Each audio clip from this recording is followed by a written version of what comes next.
Assalamualaikum warahmatullahi wabarakatuh. Kembali lagi di Apoteker Podcast episode nggak tahu episode berapa. Sekarang setupnya beda dengan Apoteker Podcast modal nih. Padahal bukan punya Apoteker Podcast. Punya aplikasi. Nebeng. Seperti biasa, Apoteker Podcast itu channel yang membahas segala sesuatu tentang apoteker, mau itu pekerjaannya atau pengalaman ya, bisa cerita sharing-sharing lah di sini, santai-santai.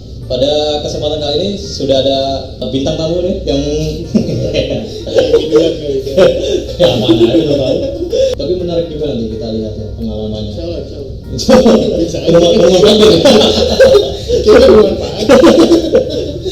Coba kita kenalan dulu sama kawan saya sebelah ini. Halo, nama saya David Dwi Pratama, panggil David. Saya lahir 29 November 1992. Sama saya adik. Penting banget deh sebut tanggalnya. Warna favorit biru tua. Warna favorit Real Madrid, apalagi. Nah, itu nggak perlu yang Real Madrid nggak perlu. Karena habis kalah Pak. Iya, nggak perlu Pak. Kan menangis dia udah kalah Atletico. Jadi Mas David ini sebenarnya kawan lama saya semasa kuliah. Nggak tahu kenapa seiring berjalannya waktu kuliah S1 lulus, apoteker juga kebetulan bareng juga. Sampai sekarang nih nggak tahu nih kenapa nih kita ketemu terus di dalam satu proyek yang sama nih, kebetulan aja.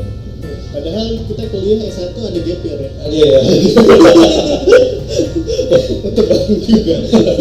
Waduh, nggak tahu nih jalan hidupnya jadi berbarengan sama nanti sama kawan-kawan yang lain. Nah, yang mau saya kulik dari kawan saya ini adalah yang bangun. Buat kulit. Iya. Jadi podcast awal. Podcast awal gitu. Dan ini yang mau saya tanya ke kawan saya satu ini, Pak apoteker kan kerjanya yang kalian tahu itu kerjanya di klinik ya, apotek, apakah di rumah sakit, industri farmasi, PBM. Nah, tapi kalau yang kawan saya satu ini, kalian pasti akan, wah kok bisa ya kerja seperti itu. Nah, bapak ini satu ini kerja di penerbit. Iya. Penerbit bukan yang tukang fotokopi itu ya. Bukan cetakan. Itu cetakan. Lalu ada salah intersepsi. Dibilangnya gue kerja di percetakan, malah penerbit. Padahal penerbit dan percetakan itu walaupun satu kesatuan itu beda. Beda banget padahal ya. Saya juga baru tahu ternyata ini anak penerbit dan percetakan beda. Padahal di penerbit juga mencetak kan Pak? Mencetak juga, tapi tidak bisa disamakan. Karena bisa aja punya penerbit tapi nggak punya percetakan, bisa punya percetakan nggak punya penerbit. Gitu. Emang mereka saling membutuhkan tapi tidak saling berkebutuhan.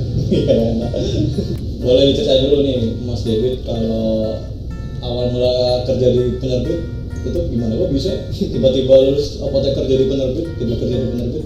Sebenarnya kenapa ya? Karena yang nerima waktu itu di situ. Dulu kan baru lulus S1 nih. Lulus S1 terus yaudah ngelamar aja di mana gitu, dimasukin dulu tuh. Ada yang dimasukin. Biasa lah, kayak saya dulu, saya juga naruh-naruh. Masih mencari jalan hidup tuh, ya, karena biar Allah membawa hidup saya. Ternyata yang menerima adalah penerbit buku kedokteran, namanya EGC. Masih nyambung berarti. Namanya EGC. Kalau misalnya beli bukunya di www.egcmedbook.com. Kebetulan menerima sana jadi guru eksekutif. Tapi karena EGC itu suka mengembangkan orang-orangnya gitu. Jadi kalau misalnya mau belajar hal lain, silakan dikasih kesempatan banget gitu. Jadi gua tadinya kan lebih ke promosi, ke marketing gitu. Tapi sekarang itu lebih ke pengembangan produk juga.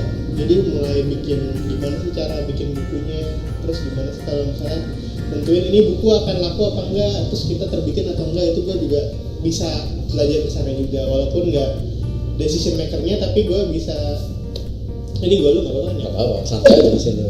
Gue bisa apa ya, tahu lah apa bedanya buku yang layak terbit apa yang enggak gitu.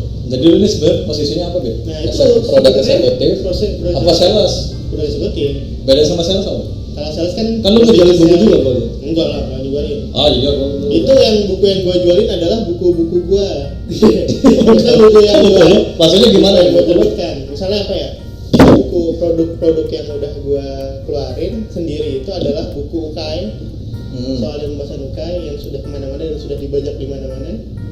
Itu ya, tahu tuh. Itu buku itu. Salah satu buku pertama lah, buku UKM pertama lah. Itu emang lo yang nerbitin? Maksudnya lo berperan apa di buku? Oh iya. Oke, gue jelasin dulu kali ya. Nah, iya. Makanya nih. Jadi apoteker tapi kerja di mana sih? Gue nggak kebayang juga. Jadi sebenarnya tuh kan gue produk eksekutif. Eksekutif itu tugas awalnya bikin produk knowledge gitu. Bikin knowledge, terus bikin event-event promosi, event-event sama anak-anak, utamanya mahasiswa. Terus kemudian sekarang merambah ke asosiasi profesi gitu. Jadi kayak misalnya IDI sama IAI sama apa gitu. Nah karena waktu itu gue kejuruannya di farmasi, jadi dibutuhkan orang yang bisa memahami buku-buku farmasi. Nah waktu itu tuh kata salah satu dosen, Bu Ani waktu itu. Iya, dosen kita. Kalau nggak apa lah sebetulnya. Tapi itu gue kena azab sebenarnya. Karena pas kuliah gue jarang baca buku, pas kuliah aja gue disuruh baca buku. Ya udah, terus gue review tuh bukunya, gue kasih tahu kelebihan dan kekurangan apa di marketing, caranya gimana. Kemudian setelah itu ya gue bantu marketing lah. Ibaratnya kalau misalnya di perusahaan farmasi itu detailing ya. Itu kalau misalnya ada big project atau ketemu key decision maker, biasanya gue ikutan. Lu sebagai apa di situ? Sebagai produk eksekutif, namanya marketingnya buat jelasin produknya. Oh, buat ngejelasin. Nah, terus biasa marketing apa? Kan marketing juga harusnya ngejelasin. Dia lebih nangkep salesnya. Oh, nah, itu beda tadi. Pelangnya. Bedanya gue sama sales apaan? Kalau itu nanti dia juga bagian jualannya. Jadi gue cuma jelasin produknya aja. Kalau misalnya pembelian diskon apa, silakan ke bagian ini. Lo memperkuat buku ini supaya like beli gimana nih? Betul. Nah setelah itu kan perusahaannya berkembang. Ya. Terus kemudian gue juga merasa bosan, gue kan gampang bosan kan? Iya mantap. Kalau misalnya lama banget tuh jadi sana ya. misalnya, nah itu yang bikin gue bisa lama tuh. Soalnya kerja gue bisa selain misalnya gue udah bisa hal A nih, gue bisa belajar yang B, C, D, belajar yang gitu. Nah dari situ gue mulai belajar. Sekarang itu kalau yang terakhir itu gue bisa belajar cari-cari naskah. Terus kira-kira naskahnya apa yang bakal laku, mana yang enggak, lihat peluang pasarnya. Terus ngeriset pasar, terus kemudian bikin acara kayak sekarang tuh bikin webinar. Itu gara-gara pandemi juga, lo jadi sampai nambah ke webinar juga. Jadi terpaksa yang sekarang membuahkan project mantap. Jadi kalau misalnya teman-teman mau ada event buat webinar, hubungi kita berdua, nanti saya sertakan di deskripsi. Nah kalau yang udah nonton Apoteker Podcast episode 5 itu bapak itu juga salah satu timnya tuh. Wah iya. Itu salah satu timnya juga. Dia bagian PR-nya, dia PR ya. Coba ke dia. Mantap. Kalau kita berdua eksekusi ya. Iya. Berdua eksekusi. Jadi lu emang dari awal ibarat kata bukan sengaja mau masuk ke dalam. Enggak lah. Enggak, memang tercebur terus ternyata gue suka sama bidangnya. Oh iya. Suka sama pekerjaannya. Tapi mau aja orang IGC nerima lu. Maksudnya kok gue juga bingung. Maksudnya lu nggak lihat itu requirement-nya apa waktu ngenaruh itu? Requirement sebenarnya tuh gue karena ketua BEM dulu. Oh ini enggak apa namanya riwayat organisasi. Jadi waktu kan ketua BEM. Apa hubungannya ketua BEM? Jadi kalau ketua BEM tuh tahu gimana celah-celahnya si mahasiswa bisa nembak arah mahasiswa tuh gimana. Terus gue asdos juga dulu tuh. Jadi tuh tahu tuh mahasiswa tuh sebenarnya pengennya kayak gimana, cara deketinnya gimana. Terus cara mengarahkan mereka biar percaya sama kita tuh gimana, itu sebenarnya. Ya maaf ya tadi baterainya habis. Harus ada kamera lagi. Tadi lanjut di tadi pertanyaan gue dari ya. Tapi lu tadi balik lagi lu sempat cerita tadi kalau misalkan EGC nerima lo ini EGC nggak apa-apa nih. Nggak apa-apa. Ntar dikit aja. Nggak apa-apa. Nggak apa-apa. Ya maksud gua EGC kan juga untung. Oh iya.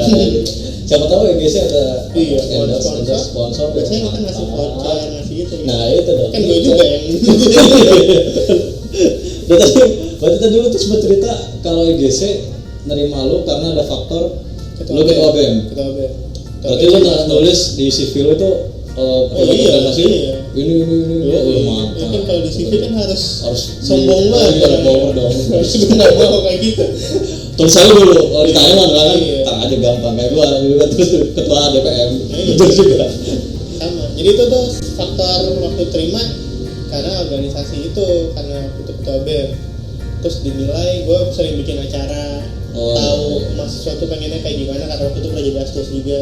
Oh ya, mantap. Terus sistem pelajarannya gimana.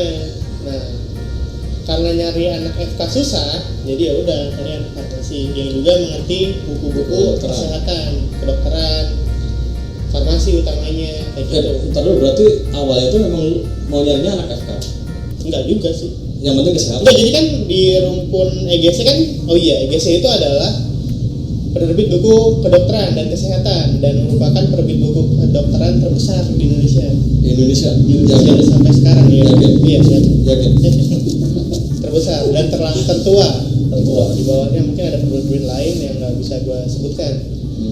Karena gue kerja di EGC. Terus EGC itu salah satu buku kesehatan terbesar dan terlengkap sampai sekarang. Nah, dia itu kan ada rumputnya banyak tuh. Ada kedokteran, dokter gigi, farmasi, terus fisioterapi dan lain-lainnya. Waktu itu yang ngelamar tuh ada gua, farmasi, terus kemudian ada orang keperawatan, ada orang gizi kalau nggak salah. Di posisi produk eksekutif itu? Yang terpilih gua sama satu orang di keperawatan. Jadi satu orang megang keperawatan, rupanya gua megang kedokteran farmasi. Oh ya, gitu. satu orang lah. Iya. Jadi ya udah, terima di situ.